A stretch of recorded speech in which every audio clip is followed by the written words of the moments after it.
But the men of 1971 changed all that. They opened the gates to a new era in Limerick hurling. They showed the way, they sowed the seeds, and they laid the foundations that led to a National League victory and the Oireachtas title and a gripping Munster final in 1971, when fate and fortune and a few more things as well were very unkind to Limerick in Killarney. But there followed 2 Munster titles and a glorious All-Ireland victory in 1973, when most of the 1971 men were present. The men of 71 were warriors. They still are. It is indeed fitting that they are here tonight and remembered and acclaimed with pride. It's a pleasure for all of us to be here in their midst. Chomíle maith.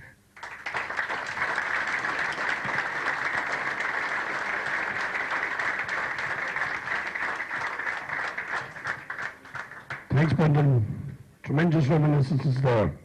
Now, we next come to the special presentations to the men of 1971. So I call out all their names, including the selectors that are here, and I want them all to come onto the stage together. Jim Hogan, representing the late great Tony O'Brien, his wife Joan, Pat Hartigan, Jim O'Brien, Christy Campbell, Phil Bennis, Sean Foley, Mick Graham, Richie Bennis, Bernie Hartigan, Eamon Grimes, Tony Flynn, Eamon Cregan, Willie Moore, Eddie Prendle, Con Shanahan, Jim Ellis, Leonard Enright, Davy Burke, Frankie Nolan, and the selectors Mick MacDonald, Dan Hickey, Joe McGrath, who was also trainer, and Rory Kiley. So if you'd all come on stage, please.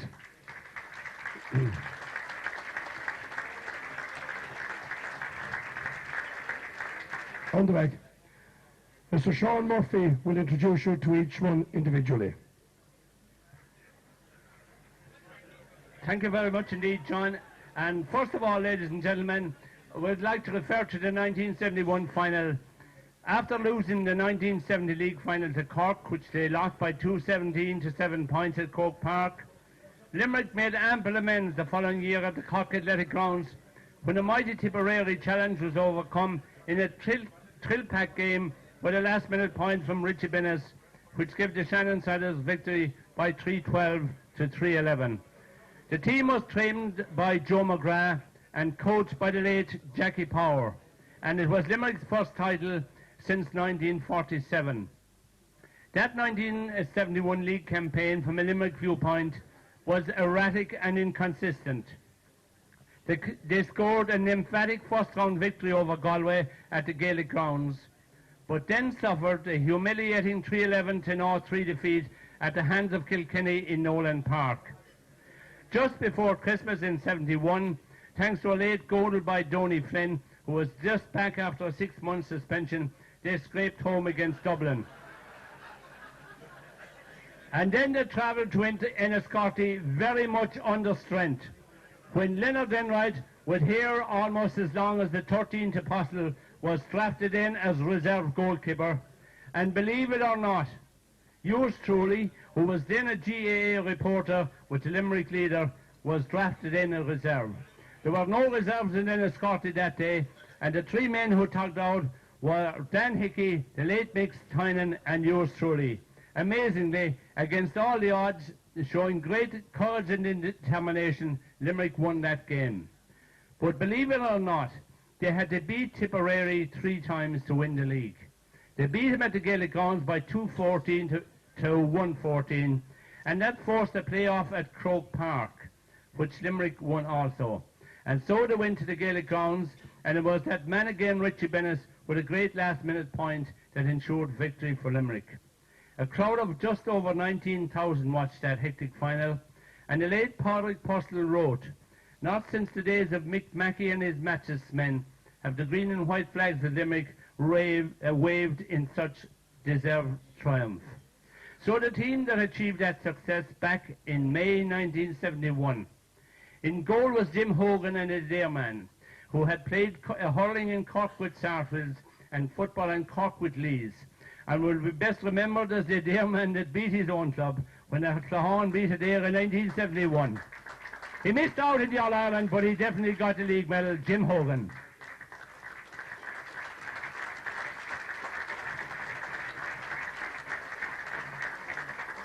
And just to tell you that also here, as well as the presentation of the medals, they will receive a copy of The Joints of the Ash from Brendan Fulham and The Life and Times of Jackie Power from John Burns, representing PJ Matthews. And I might as well get in the commercial plug here that there is a copy of the Jackie Power book available to everyone in the audience, but it's not free like Gail Byrne, it'll cost you £10. Our next person up, unfortunately, the late great Tony O'Brien is not with us. He will be remembered most as probably as the best player that never won an All-Ireland final, but here to represent him is his very gracious wife, Joan.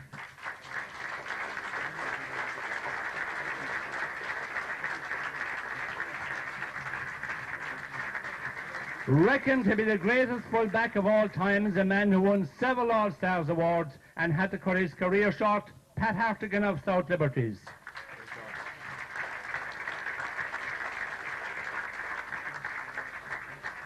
A great athlete in his schoolboy days, but still made his mark as a hurler. Jim O'Brien, who filled the left cornerback position. Jim O'Brien of Brody.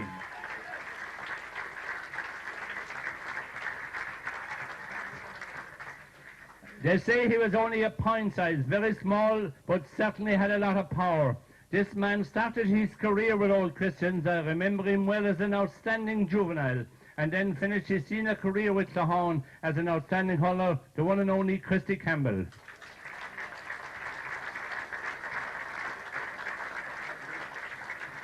Unfortunately not with us tonight, but who had a great impact in that final. He played centre-back and was also played in New York, Jim O'Donnell of Doon, not with us. Our next man to receive an award will be Phil Bennis. Phil, partly well since 1965, have won 15 senior hurling titles. And amazingly, this man has been involved as a player, a trainer, or an administrator in 13 of those. That's surely a great record. The one and only Phil Bennis.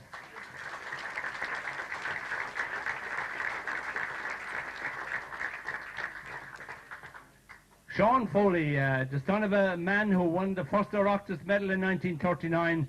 This man saw great days with Limerick CBS and with Limerick. Unfortunately, his career in 1981 met a rather sad ending, I would say, but he was outstanding in the league and in the All-Ireland of 73, Sean Foley.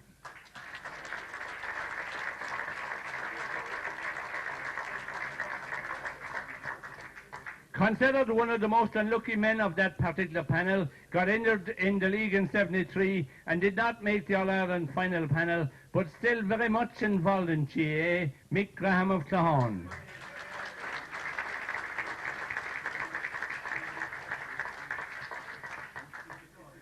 Our next man, they say his style was a bit unorthodox, but what would we have won without him? His Pint won the league final in 71.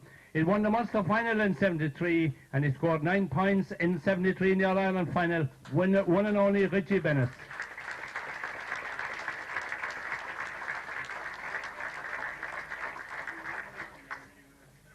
Our next man up, he had the unique distinction of the first time that electronic equipment was used in athletics.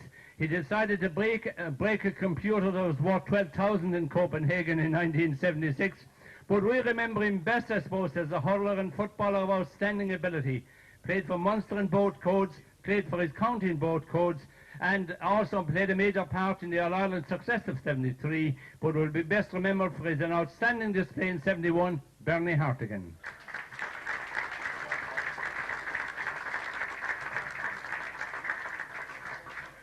Reckoned to be one of the greatest college players of all times, he captained Limerick when they won the All-Ireland in 1973, and he played no less of a part in 71, Eamon Grimes of South Liberties.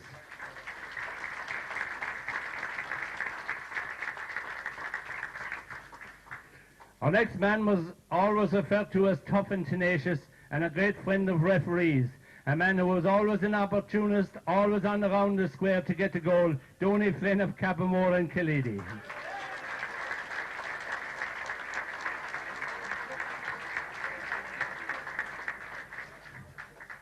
The next man who should have received an award, but unfortunately is not here tonight, that's Mickey Cregan, who was full forward in 71 in the league team and trained the Limerick team to win the All-Ireland in 1973.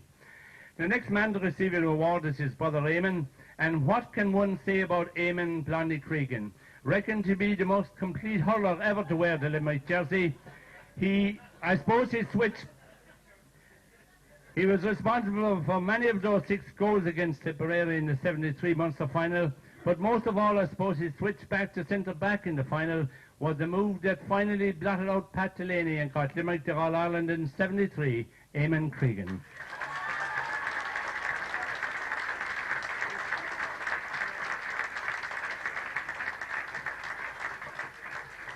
Our next man played for Caherline. He played outstandingly for Old Christians and finished his career, I won't say what age, with Fedamore. He was still hurling up to a few years ago. A man who gave outstanding service to the GAA, Eddie Prendeville of Fedamore.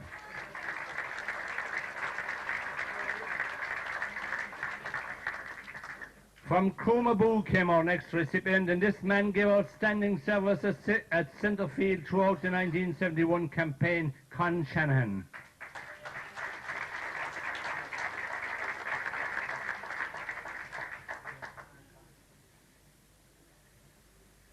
Our next man up, I suppose, was full forward in the 71 final against Tipperary. He scored a goal that never was. He was called back by referee Tommy Foran. But in this particular one, in the 73 or the 71 league final, he got injured in the semi-final and it did not figure in the final, but he had given outstanding service up to that game, Willie Moore of Doon.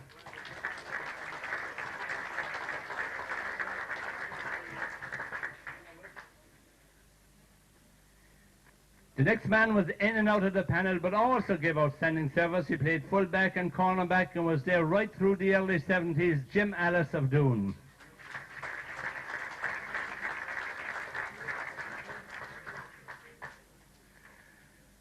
I did say at the start that the man that was our next award, that when he was picked up in 71 as reserve goalkeeper, he had a mighty head affair.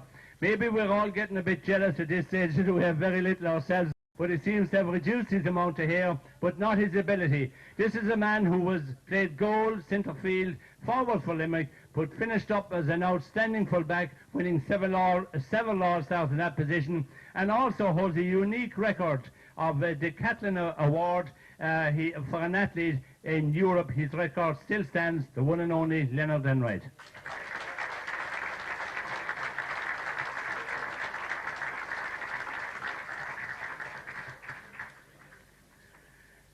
I suppose it's amazing. Our next man, when you think of him, at the time I'm talking about, he was the pin-up boy of all girls at that particular time in 71. But just after casting an eye back over to help with glasses, I see that he has gone grey in the meantime. But at least he has all his hair.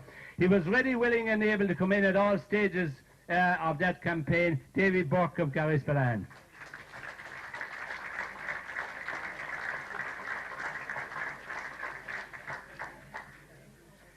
Our next man up, he holds the unique record of scoring the first and last point in an All-Ireland final, and was very much part of the 1971 league campaign. He's still wondering himself how he didn't make the final team. Frankie Nolan of Patrickswell.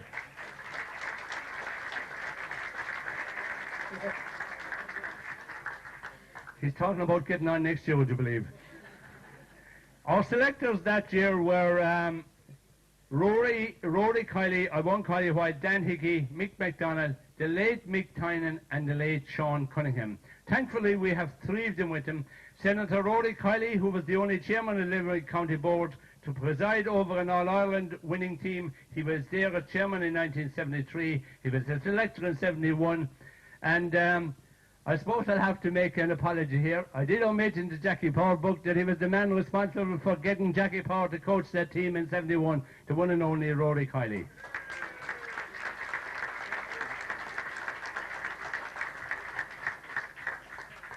Next selector, still very much involved as Assistant Secretary of the County Board, Mick MacDonald of Croom.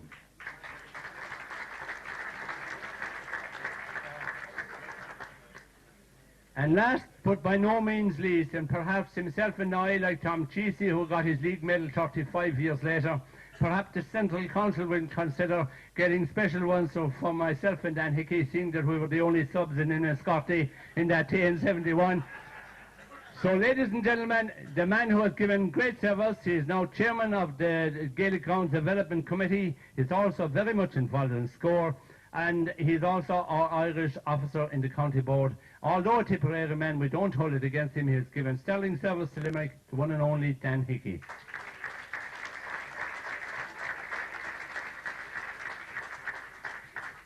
So there you have it, ladies and gentlemen, a quarter of a century later.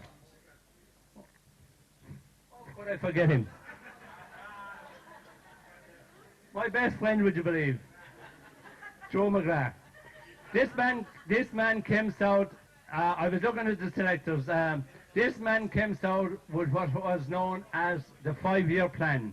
He came from Downpatrick in County Down, and whether we like it or not, or whether many people would like to believe it, I certainly believe, and I think there are an awful lot of people in this room believe, that he was the man that was responsible for the revival of Limerick hurling by his methods in the early 70s.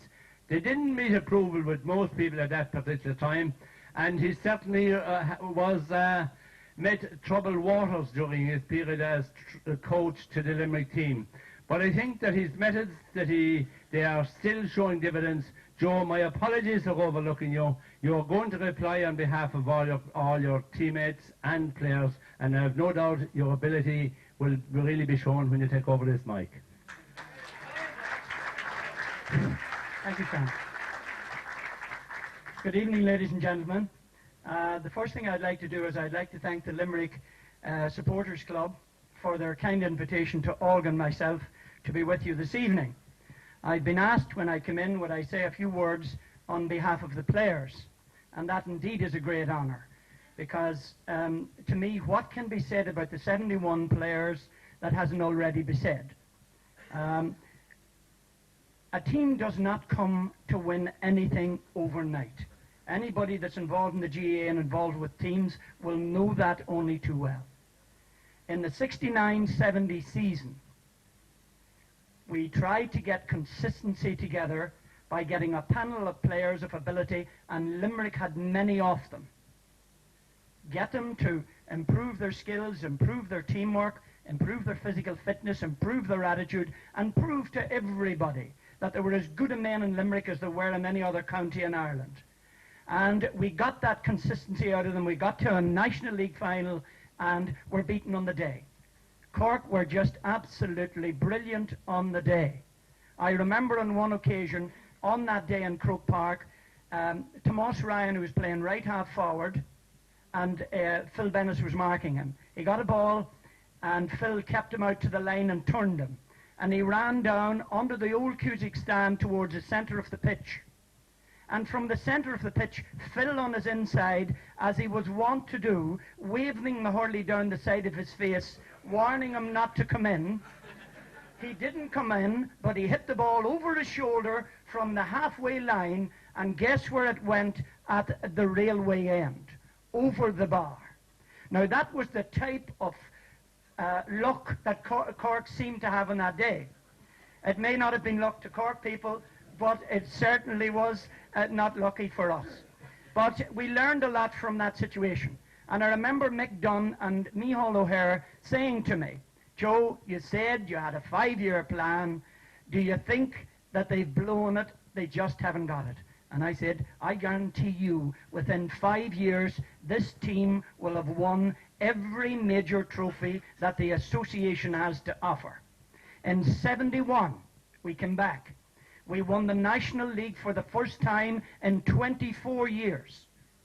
We won the Oireachtas for the first time in 29 years. And we beat Cork in a Munster championship for the first time in 31 years. That, to me, showed the calibre of these men that you have here before you this evening.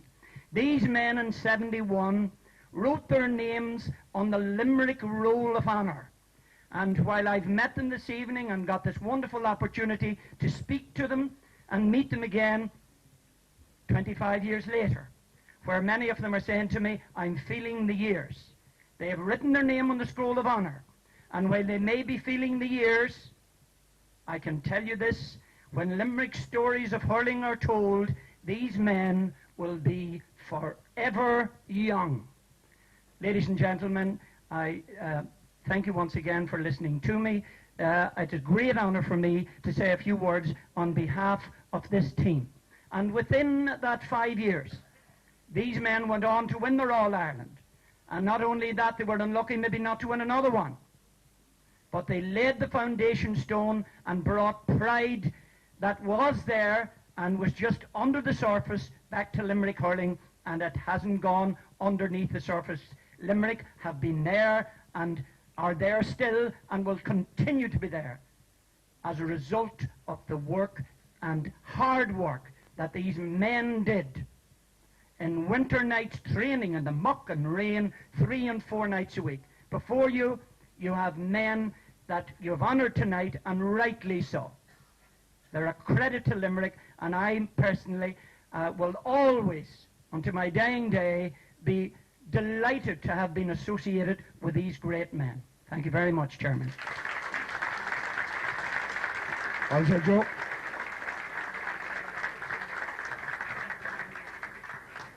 Right, ladies and gentlemen, you've got them all. The men 71. Lads, take a bow. Thank you all. As they go back to their seats, if we would all stand and give them a deserved round of applause.